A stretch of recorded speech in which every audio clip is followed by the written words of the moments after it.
मंगल चरण नमो अरिहंताणं नमो सिद्धाणं नमो आयर्याणं नमो वज्रायाणं नमो लोये सर्वसाहुणं मंगलं भगवान् विष्णु मंगलं गौतमो वणि मंगलं कुन्दकुन्दादो जैनधर्मोऽस्तु मंगलं सर्वमङ्गलमाङ्गल्यं सर्वकल्याणकारकं प्रधानं सर्वधर्माणां जैनं जयतु शास्त्रम् वन्दितु सर्वसिद्धे धूमचलमणोमवं गतिं पत्ते वोच्छामि समये पावसति केवली हरिणम्।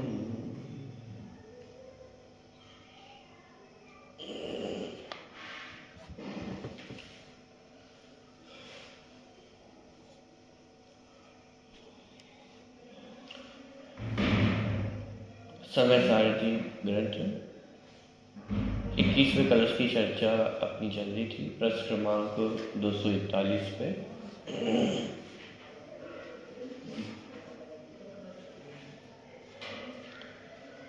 भेद विज्ञान को ही प्राप्त करने की प्रेरणा इस कलश में दी गई है। किसी भी प्रकार से भेद विज्ञान को ही प्रकट करना है, क्योंकि वह भेद विज्ञान ही अनुभूति का मूल है, और यदि भेद विज्ञान नहीं होगा तो अनुभूति की प्राप्ति भी नहीं हो सकती है। इसलिए जिस किस प्रकार से बने भेद विज्ञान को ही प्राप्त करना, इस प्रकार की चर्चा इस 21वें नंबर के कलश में ली गई है। कलश का पाठ एक बार हाथ से करते हैं। कथमपि लभन्ते भेद विज्ञान मूला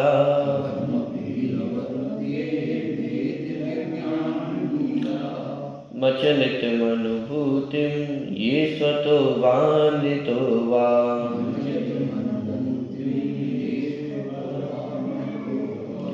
प्रतिफलन निमग्नानन्त स्वावस्थभावै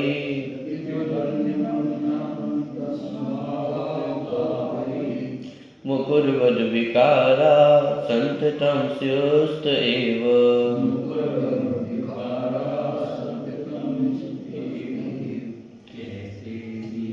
स्वतः अन्य के उपदेशों से वेद ज्ञान मूलक अविचल अनुभूति हुई हो।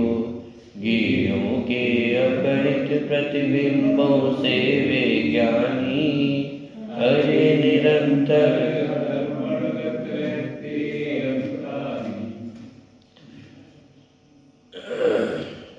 देखिए, कथमपि ही लभन्ते भेद विज्ञान मूला अचलित अनुभूति ये सतो वान्यतो वा। कथमपि अर्थात किसी भी प्रकार से किसे प्राप्त करो, लभन्ते किसे प्राप्त करना है, भेद विज्ञान। भेद विज्ञान को किसी भी प्रकार से प्राप्त करो। क्यों प्राप्त करो? क्योंकि यह भेद विज्ञान मूलाम अचलित अनुभूतिम, अचलित अनुभूति का मूल यदि कोई कारण है, साधन है, तो कौन है? भेद विज्ञान ही है। बिना भेद विज्ञान के आत्मानुभूति संभव नहीं है। इसलिए आत्मानुभूति से ही पहले किस पे वजन दे रहे हैं? भेद विज्ञान पे बल दिया जा रहा है कि भेद विज्ञान होगा तो आत्मानुभूति संभव है, और भेद विज्ञान नहीं होगी तो आत्मानुभूति भी संभव नहीं है। भेद विज्ञान कारण हो गया। हाँ, साधन के रूप में कारण, और आत्मानुभूति वह कार्य है। और फिर उसके लिए यहाँ पे कारण लिखे कि वह आत्मानुभूति कैसे होगी? सतो वान्यतो वा, या तो वो स्वयं से हो या अन्य से हो। अभी आगे चल करके हम विषय में चर्चा लेंगे। यहाँ पे वजन इस बात पे नहीं दिया जा रहा है कि स्वतः होगा या अन्य से होगा, स्वयं से अनुभूति होगी या परिनिमित्त से अनुभूति होगी, वजनदारी इस पर नहीं है। वजन इस बात पे दिया गया है कि भेद विज्ञान करो। कथमपि शब्द का प्रयोग किया किसी भी प्रकार से, और प्रकार उन्होंने बता दिए स्वतः या अन्य, तो फिर कथमपि क्यों लिखा? वजनदारी भेद विज्ञान पे है। इससे मतलब नहीं है कि वो स्वतः हो रहा है कि अन्य से हो रहा है, कैसे हो रहा है, भेद विज्ञान करो, ये इम्पोर्टेंट है। अब जो उपाय आपको बनाना है वो उपाय बनाओ, लेकिन करने योग्य कार्य, जैसे अपन भी जगत में कहते हैं ना, हमें नहीं पता कैसे होगा लेकिन मुझे तो ये कार्य चाहिए, तुम्हें जो करना है वो करो लेकिन मुझे तो ये कार्य करके दो। ऐसे ही आचार्य भगवंत यहाँ पे कह रहे हैं कि यदि मुक्ति की चाह रखते हो, यदि आत्मानुभूति चाहते हो, तो किसी भी प्रकार से हो भेद विज्ञान प्रकट करो। भेद विज्ञान नहीं होगा तो बाकी सारे उपाय कर लो, और भेद विज्ञान नहीं किया तो कुछ भी हासिल होने वाला नहीं। इसलिए वजनदारी भेद विज्ञान पे दी जा रही है। दूसरे पार्ट जो हिस्सा इस कलश का, उसमें जीव के ज्ञान की चर्चा की गई। जीव का जो ज्ञान स्वभाव है वह कैसा है, क्यों? क्योंकि समस्या यही से खड़ी होती है कि जीव जानने का स्वभाव वाला है, और जब जीव जानने जाता है तो फिर वो 100 को भी जानता है और पर को भी जानता है। तो पर द्रव्य तो अनंत पर पदार्थ है, और वो सब ज्ञान में एक साथ जानने में आते हैं। केवली भगवान के एक साथ जानने में आ रहे हैं, और संसार दशा में क्षम के अनुसार जिसकी जितनी सामर्थ्य उतने पदार्थ उसके ज्ञान का विषय बनते हैं। अब जो वो पदार्थ उस ज्ञान का विषय बनते हैं तो जीव उनमें ही बन जाता है, उनमें ही एकत्व ममत्व कर्तृत्व भोक्तृत्व का स्थापना कर लेता है। तो यहाँ पे वो बात समझाई जा रही है कि जीव के ज्ञान में जो पर पदार्थ झलक रहे हैं, वास्तव में उनका जीव के साथ कोई भी संबंध नहीं होता। वे पर पदार्थ अलग है और जीव अलग है। जानने मात्र से वो पर पदार्थ मेरे नहीं हो जाते हैं, अथवा मैं उनका कर्ता धर्ता नहीं हो जाता हूँ। ज्ञेय ज्ञायक संबंध होने के कारण कर्ता कर्म संबंध नहीं होता है, एकत्व ममत्व संबंध उनके साथ नहीं होता है। ये बात यहाँ पे आगे की 2 पंक्तियों में कही गई है। प्रतिफलन निमग्न अनंत भाव स्वभाव। निमग्न शब्द का प्रयोग किया जा रहा है, मानो जैसे सारे पर पदार्थ आकर के आत्मा में ही निमग्न हो गए हो, मिल गए हो, घुल गए हो। क्योंकि आत्मा का तो ज्ञान स्वरूप है, और उस ज्ञान स्वरूप में जगत के पदार्थ झलकते हैं, मानो ऐसे कि वो ज्ञान में ही प्रवेश कर, जैसे दर्पण में अग्नि का ही प्रवेश हो गया, ऐसे लगता है। अग्नि किस में आ गई, किस में निमग्न हो गई है? दर्पण में ही निमग्न हो गई हो। लेकिन इतना निमग्न होते हुए प्रतिभासित होने पर भी अग्नि अलग है, और दर्पण में जो अग्नि दिखाई दे रही है वो अग्नि है कि दर्पण है? कि वो दर्पण की स्वच्छता ही है, दर्पण ही है, दर्पण के अलावा वह और कुछ भी नहीं है। उसी प्रकार यहाँ पर मुकुरवद अविकारः संततम स्युस्त एव, कि जैसे दर्पण में वह अविकार ही रहता है, दर्पण में कुछ भी झलके, चाहे काला रंग झलके, कुछ भी झलके, अग्नि झलके, कुछ भी झलके, वह दर्पण कैसा रहता है? अविकार ही रहता है। तो यहाँ पे लिखा मुकुरवद, मुकुर माने दर्पण, तो मुकुरवद अविकारः, कि वह आत्मा भी कैसी है? अविकारी है। मुकुरवद अविकारः संततम स्युस्त एव। पिछली बार अपन ने इसकी चर्चा की थी, अर्थ भी अपन ने देखा था। एक बार पुनः अर्थ पढ़ते हुए फिर अपन आगे बढ़ते हैं।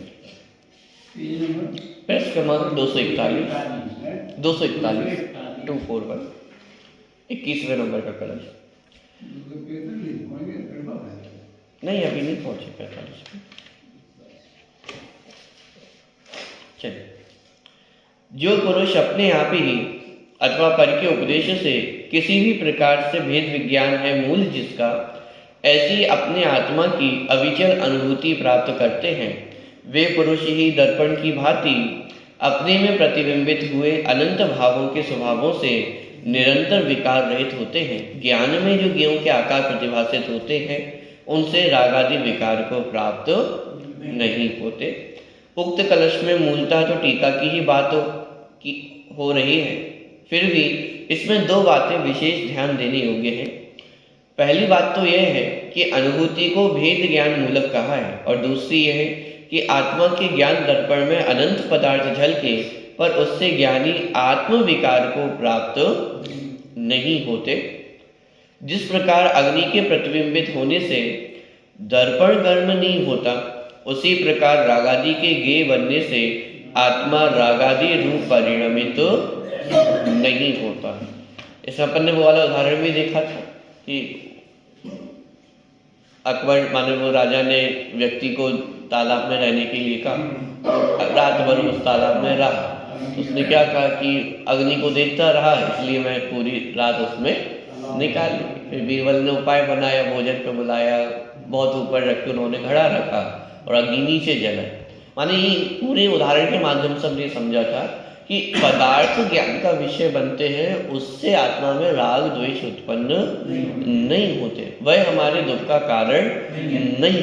दुख का कारण क्या है कि जब भी पदार्थ ज्ञान में झलकते हैं तो यह जीव उनको जानने में ही आसक्त हो जाता है, अर्थात उसमें राग द्वेष करता है, उसमें इंकत ममत्व कर्तृत्व भोक्तृत्व करता है।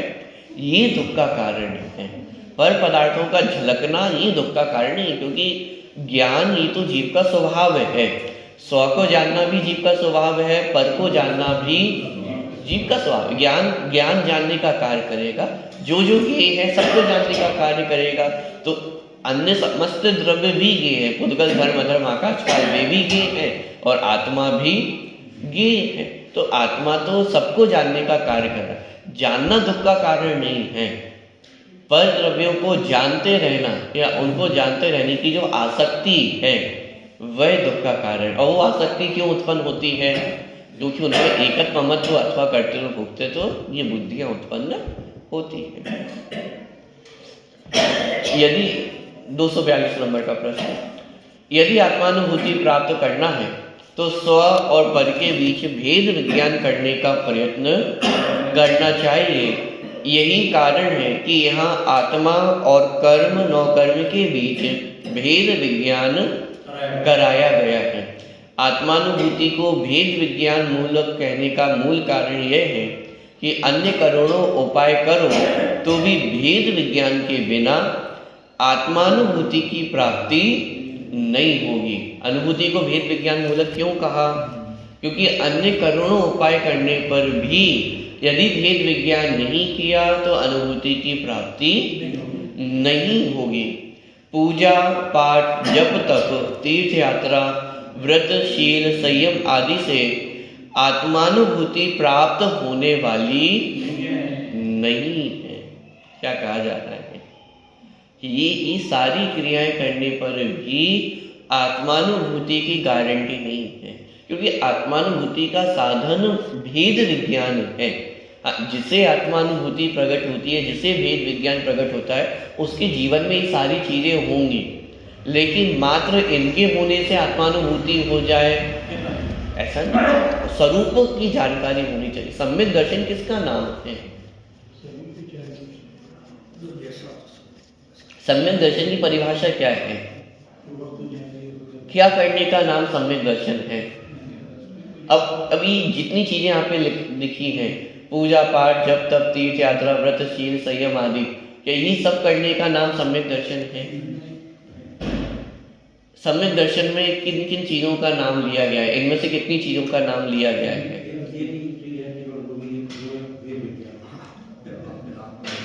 एक ही चीज, वस्तु की सम्यक श्रद्धा होना, वस्तु की सम्यक जानकारी पूर्वक उसकी श्रद्धा होना, इसका नाम सम्यक दर्शन है। तो सम्यक श्रद्धा कैसे होगी? सम्यक वस्तु स्वरूप की जानकारी कैसे होगी? वो भेद विज्ञान से ही होने वाली है। मैं जीव हूँ, बाकी सब अजीव है, ये भेद विज्ञान है और ये सम्यक दर्शन का आत्मानुभूति का कारण। अब ये तो किया नहीं, भेद विज्ञान तो हुआ नहीं और बाकी सारी चीजें हुई, तो वो वास्तव में आत्मानुभूति का कारण बनने वाली नहीं है, क्योंकि बाकी चीजों का निषेध किया जा रहा है कि ये भी मत करो, यानी जितना कर रहे हो उतना तो शाबाशी है, लेकिन यदि भेद विज्ञान नहीं किया तो जितना आपने किया है ये सब भी व्यर्थ ही जाने वाला है, उसका फल मिलने वाला नहीं है। तो यदि फल चाहते हो, जो कर रहे हो उसको सार्थक करना चाहते हो, तो पहले भेद विज्ञान करो। वस्तु स्वरूप को समझो, वस्तु स्वरूप की सम्यक जानकारी करो। क्योंकि ये चीजें तो अनंत बार हमने की है, लेकिन भेद विज्ञान आज तक इस जीव ने नहीं किया है। आत्मानुभूति का तो एक ही मार्ग है और वह है, क्या कह रहे हैं, एक ही मार्ग है, इसके अलावा और कोई मार्ग है ही नहीं। जैसा थोड़ा ये भी कर लो, थोड़ा ये भी कर लो, थोड़ा ये भी कर लेंगे तो आत्मानुभूति हो जाएगी। ये थोड़े थोड़े की बात ही नहीं है। आत्मानुभूति का उपाय, आत्मानुभूति का मार्ग भेद विज्ञान से होकर ही जाता है। इसके अलावा और कोई दूसरा उपाय नहीं है। यदि साहब है तो निश्चय और व्यवहार, एक निश्चय मार्ग होता है, एक व्यवहार मार्ग होता है, तो दो मार्ग है तो सही। कि अरे भाई मार्ग तो एक ही है। मार्ग का निरूपण दो प्रकार से किया गया है। मार्ग तो भेद विज्ञान ही है। जब भेद विज्ञान होता है तो बाकी चीजों को भी साधन कह दिया जाता है। जब भेद विज्ञान होता है तो मंदिर जाने को भी सम्यक दर्शन में कारण कह दिया जाएगा, बाकी सारी चीजों को सम्यक दर्शन में कारण कहा जाएगा। लेकिन कब? और भेद विज्ञान ना हो तो कि बिना दूल्हे की बारात जैसे भीड़ होती है, वैसे ये सारी चीजें। इसलिए इस कलश में प्रेरणा दी जा रही है कि कथमपि सतो वा वान्यतो वा, कैसे भी करके स्वतः अथवा अन्य से जैसे भी हो मर पच के भी एक आत्मानुभूति प्राप्त करो, क्योंकि सुखी होने का उपाय एकमात्र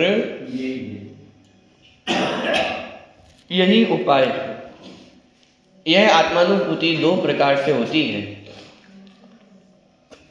यह आत्मानुभूति दो प्रकार से होती है।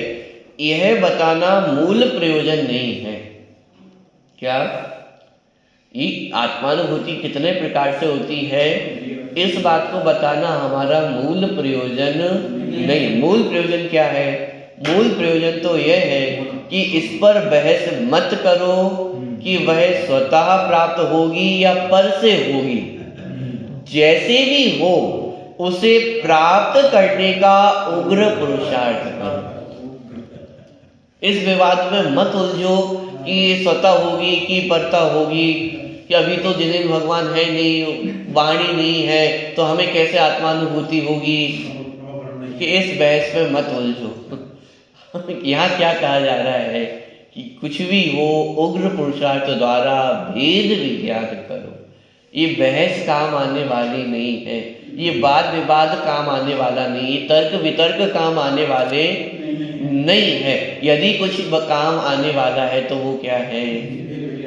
भेद विज्ञान ही काम आने वाला है। ज़्यादा हमने तर्क वितर्क में उलझ करके, बहस में उलझ करके कि वर्तमान में तो पंचम काल है, ऐसा है वैसा है, इन प्रपंचों में उलझ करके, इस बहस में उलझ करके यदि भेद विज्ञान नहीं किया तो मनुष्य अब तो ऐसे ही निकल जाने वाला है। ये जो कीमती समय हमें मिला है, और वर्तमान में समय भी प्राप्त है, उतनी बुद्धि भी प्राप्त है, और बाहर में संयोग भी वैसे प्राप्त, माने सर्व प्रकार से ये अवसर हमें प्राप्त हुआ है। और उसमें भी यदि हमने भेद विज्ञान को छोड़ करके बाकी सारी चीजों में उलझ गए तो ये मनुष्य भव तो ऐसे ही निकल जाने वाला है। यानी कल्पना करके देखें आप कितनी प्रेरणा यहाँ पे आचार्य दे रहे हैं मात्र भेद विज्ञान के लिए कि कुछ भी कर भेद विज्ञान प्रकट करो। साधन की दृष्टि से अनुभूति को भेद विज्ञान मूलक कहा है। साधन तो एकमात्र भेद विज्ञान ही है, अन्य कोई नहीं। अन्य तो वह कहकर तो मात्र निमित्त का ज्ञान कराया है। तो यहाँ कोई कह सकता है कि आप ही तो कह रहे हो स्वतः और अन्यतः, कि या तो स्वतः होगी और या तो वह आत्मानुभूति परतः होगी, अन्य से होगी। तो आप ही तो कह रहे हो कि या तो भेद विज्ञान कर लो या किसी और उपाय से कर लो। तो यहाँ पे कहा जा रहा है कि अरे भाई अन्यथा कहकर के ये नहीं कहा जा रहा है कि कोई अन्य उपाय से हो जाएगी, भेद ज्ञान के अलावा भी कोई उपाय होगा जिससे आत्मानुभूति प्राप्त हो जाएगी। अन्यतः कहकर के मात्र निमित्तों की जानकारी कराई गई है। आत्मानुभूति तो भेद विज्ञान से ही होने वाली है। हाँ, जिस समय आत्मानुभूति होगी उस समय बाह्य में भी कुछ निमित्त उपलब्ध होंगे। उन निमित्तों की जानकारी अन्यथा कह करके कराई गई है, लेकिन इसका मतलब ये नहीं है कि भेद विज्ञान की प्राप्ति, आत्मानुभूति की प्राप्ति भेद विज्ञान को छोड़ करके किसी और उपाय से भी हो जाए। ये यहाँ पे कहने का अभिप्राय नहीं है। साधन तो एकमात्र भेद विज्ञान ही है, कोई अन्य नहीं है। अन्य तो वह कहकर तो मात्र निमित्त का ज्ञान कराया है। माने अन्यथा कहकर के अन्य प्रकार से भी आत्मानुभूति हो जाती होगी कि ऐसा नहीं है। आत्मानुभूति का उपाय एकमात्र भेद विज्ञान ही है। प्राप्त करने योग्य तो एकमात्र आत्मानुभूति ही है और उसका उपाय एकमात्र भेद विज्ञान है। यही कारण है कि आगे संवर अधिकार के एक कलश में तो यहाँ तक कहेंगे कि भेद विज्ञानतः सिद्धा ये किल केचन अस्यैव भावतो बद्धा बद्धा ये किल केचन। जितने भी जीव आज तक सिद्ध हुए हैं वे सब भेद विज्ञान से ही हुए हैं, और जितने भी संसार में बंधे हैं वे सब भेद विज्ञान के अभाव से ही बंधे हैं। अच्छा, सबने भेद विज्ञान से ही सिद्ध हुए हैं ना, तो चलो हम भी भेद विज्ञान कर लेंगे और फिर व्रतों का पालन तो नहीं करना पड़ेगा, मुनि दीक्षा धारण नहीं करनी पड़ेगी, बिना उसके भेद विज्ञान से हो जाएगा ना।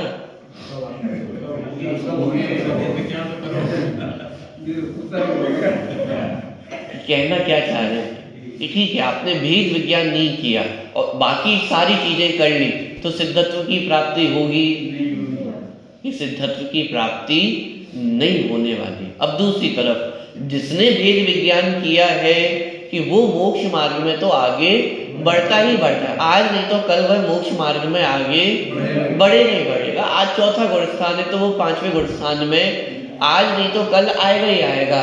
छठे सातवें गुण स्थान में आज नहीं तो कल वह आएगा ही आएगा। बिना उसके मुक्ति की प्राप्ति नहीं होने वाली है। लेकिन ये सारी चीजें सार्थक कब होंगी?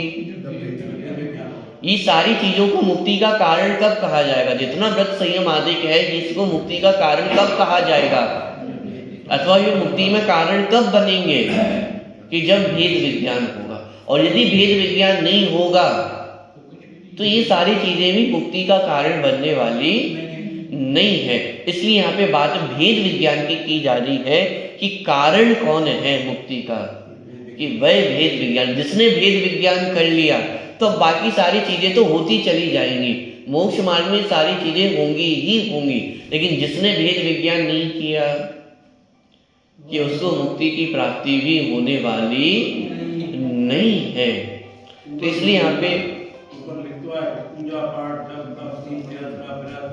सारी चीजें लेनी, जितना शुभ भाव है, जितनी शुभ क्रियाएं हैं वो बिना भेद विज्ञान के मोक्ष मार्ग नाम भी नहीं पाती है। वे मोक्ष मार्ग नाम ही तब पाती है जब भेद ज्ञान की प्राप्ति हो। यदि भेद विज्ञान नहीं है तो मात्र क्रिया मात्र ही तो है। और पकड़ में आ रहा है?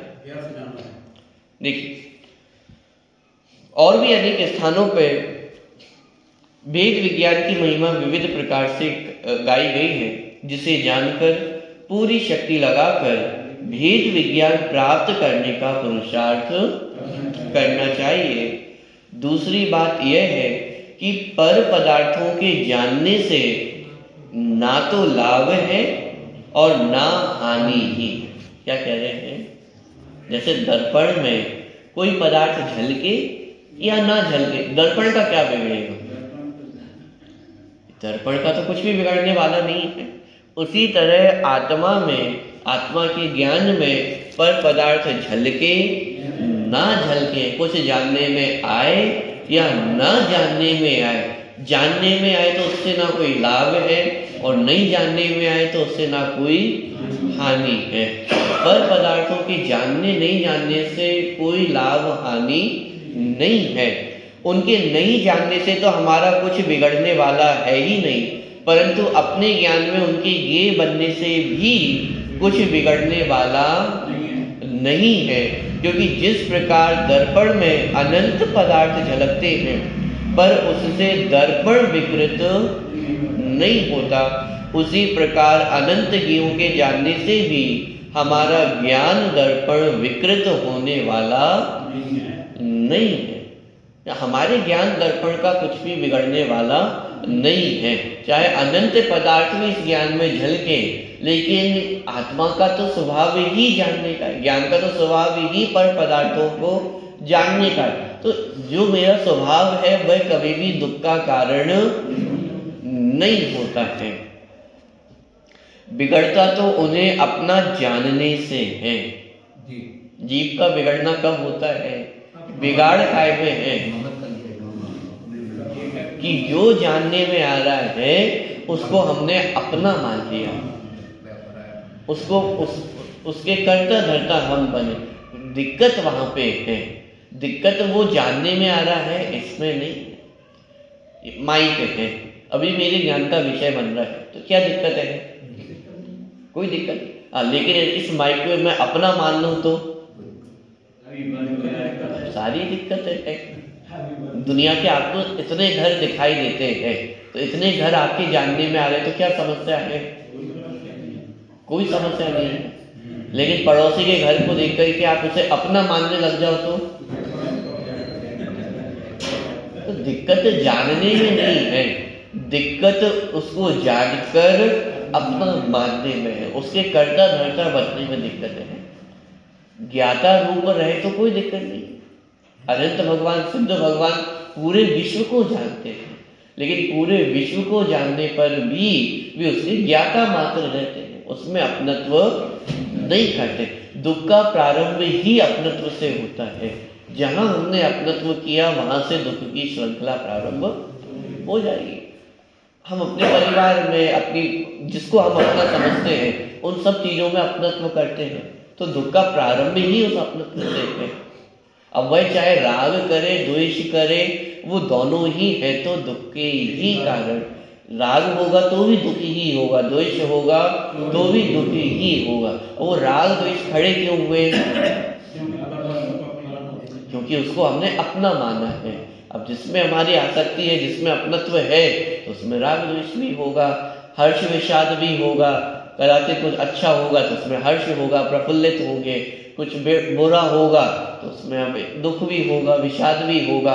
ये सारी चीजें क्यों हो रही है? क्योंकि उनको हमने अपना माना है। छोड़ना क्या है? ये अपना मानना छोड़ना है। जब तक अपना मानना नहीं छोड़ेंगे तब तक मिथ्यात्व का अभाव नहीं होगा, तब तक भेद विज्ञान प्रकट नहीं होगा।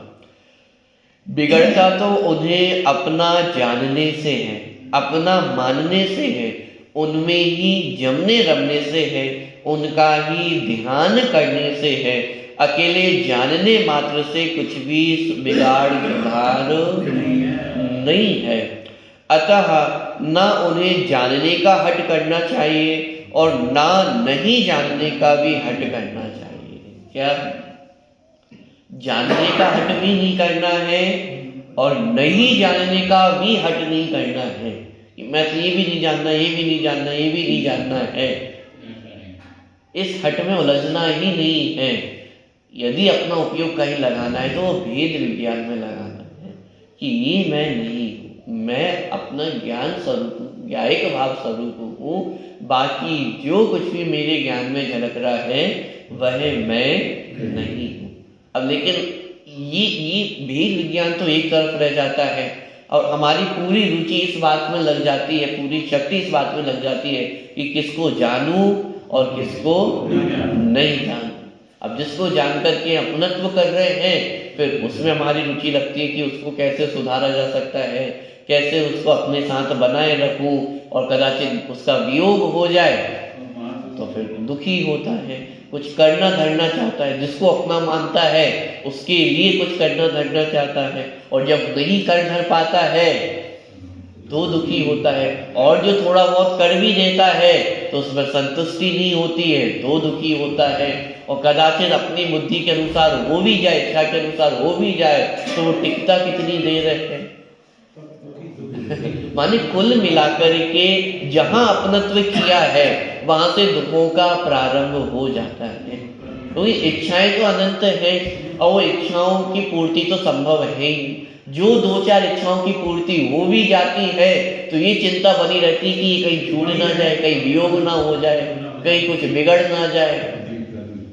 कुल मिलाकर के दुखों की श्रृंखला ही प्रारंभ हो जाती है।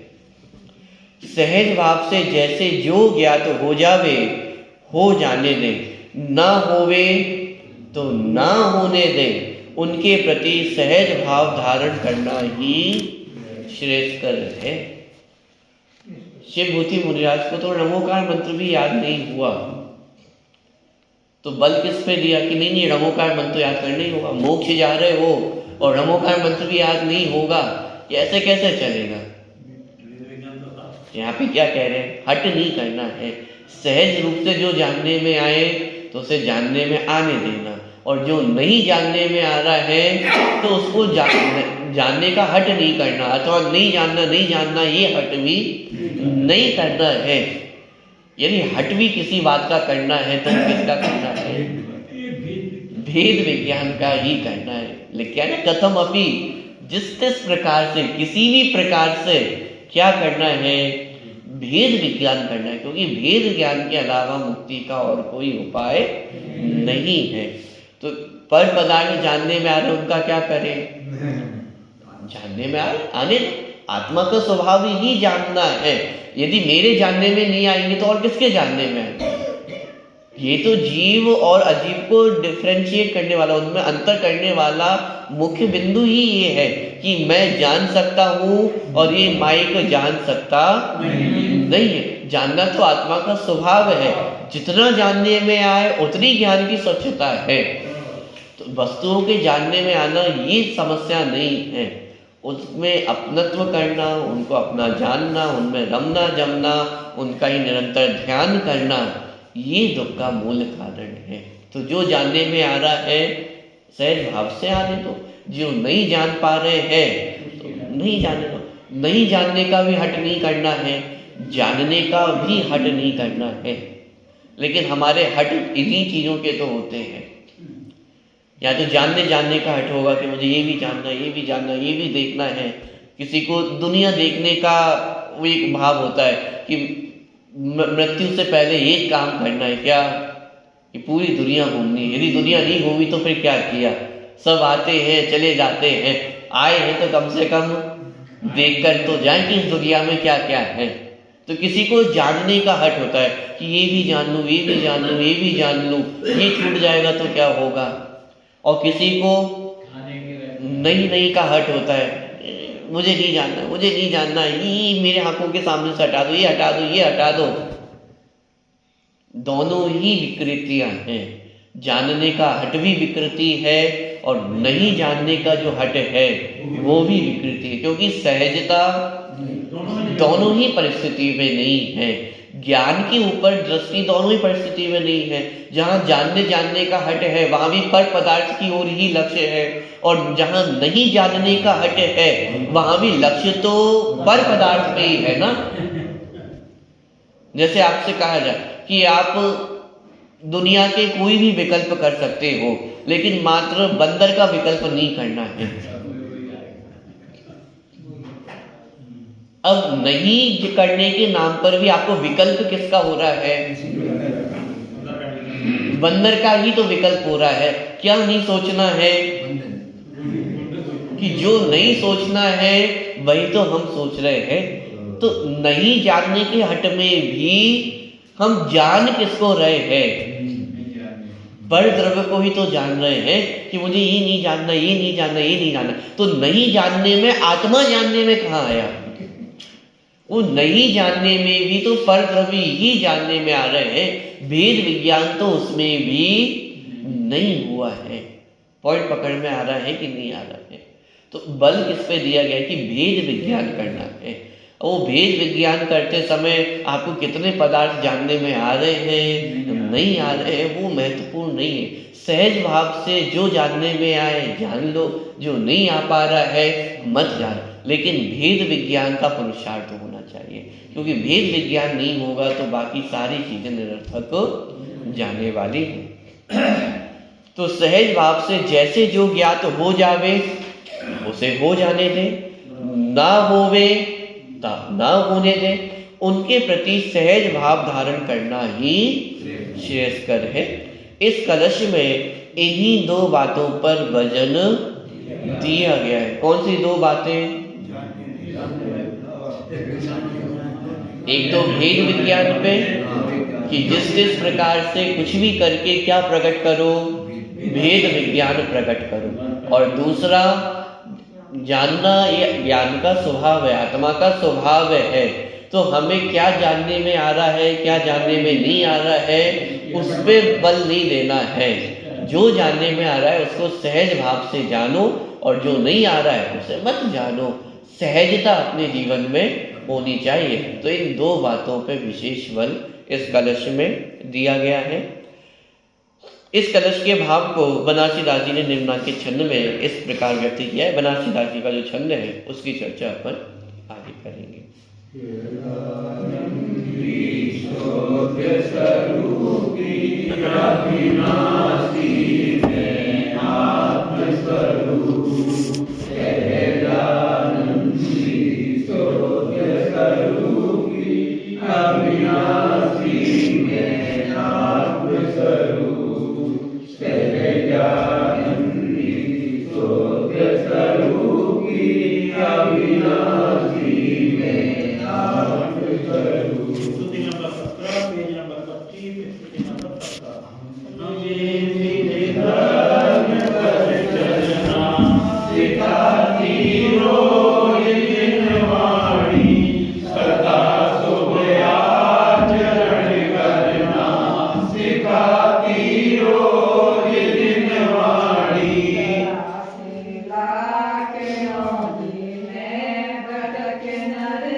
दिखाती रोज